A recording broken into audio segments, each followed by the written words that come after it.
Well, hello everybody. Welcome to P.B.M. Money. Today, I want to talk about something that has really kind of eluded me. And that is, what is the right number of stocks to own? Now, I know that sounds like a silly question, but think about it. If you are a dividend investor, then you want to collect dividends from as many different companies as possible to equal things out. So that if the tech stock has a bad time, then transportation will take over. And if transportation goes down, then food companies go up. So the more stocks you own, the better. What if you're a day trader? If you're a day trader or somebody who likes to be active in the buying and selling of stocks, too many stocks will wear you down where you can't concentrate on them. So somewhere in between there has to be a number. And today we're going to take a look at that. So I think first we need to determine what are the different types of buyers. There are dividend buyers, there are growth buyers, there are the buy and hold. Which one are you? Now, for me, there are, above those choices, there are two basic determining factors in how many stocks to own. And the first one would be the goals, your investment goals, buy and hold, dividend, growth, etc. The other one would be the type of investor you are. Are you an aggressive investor? Are you a passive investor? Are you a long-term or short-term investor? All of these factors will determine the number of stocks that is right for you. Now, ultimately, when this video is over, I'm not going to give you a number and say it's 33. I'm not going to say that. What I'm going to say is it depends on what you're looking for. And every investor's answer will be different. As an example, most of the stocks that I own are dividend stocks, but I didn't buy them for dividends. I bought a lot of them for growth. So when they stop growing, am I going to sell them? I don't know. But what if I take a multi-approach? What if I want to be an aggressive trader on some stocks and then buy and hold on other stocks? The number changes. Now, for me, I like to do what the old oil man said from Standard Oil. And he said, you know, the standard wisdom is don't put your eggs all in one basket. He said, I'm going to put all my eggs in one basket and watch that basket very, very closely. Now, one thing that I have noticed for me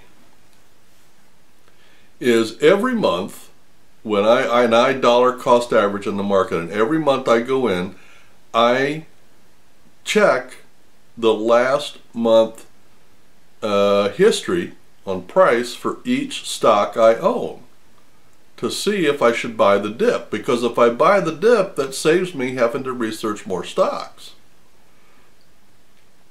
So, if I have 10 stocks to check, that's going to take me a couple of minutes.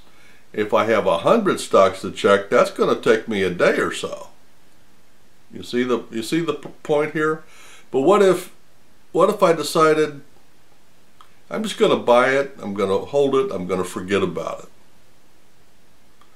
Well, there's really no limit to the number of stocks you need. If you have no intention at all of buying the dip or increasing your position, you're just going to buy it and hold it, and every month you're going to buy something different, what difference does it make?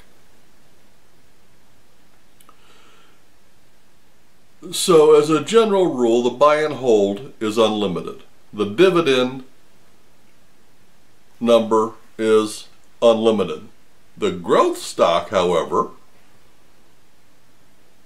will determine that you probably have to have a limited number of stocks so that you can keep a close eye on them.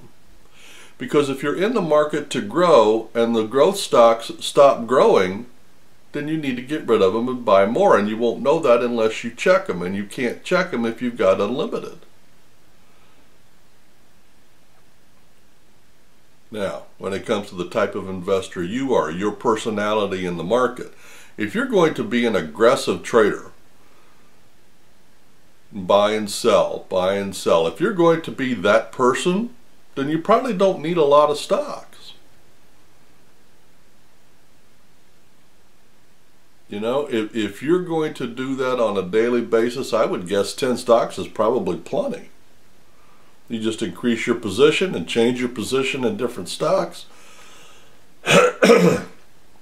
Pardon me. If your personality type in the market is going to be a passive one, which means you'll buy some stocks and once in a while you'll check on them. You might check the dip if you heard a rumor. There really is no limit, because you're basically doing the same buy and hold. So there's really no limit to the number. If you're a long-term investor, which means you're going to buy and hold, unlimited. Long-term investors are not concerned about individual stock movement on a daily or weekly basis. They're interested in the long-term performance of not only their stocks, but also the stock market. So they're less interested in volatility and more interested in long-term viability. Now, if you're a short-term investor in the market, and that means you're going to need your money in the next year or two and you're short term, so you probably need a few number of stocks, because if you have too many, you can't watch your positions.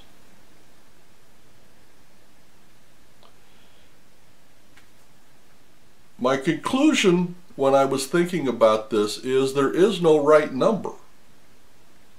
I can't tell you 33 stocks is the right number for every investor, because that's not true.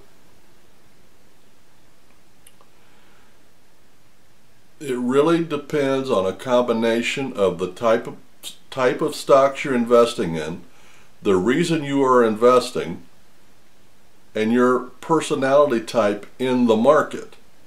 And within there, to find a number that you're comfortable with.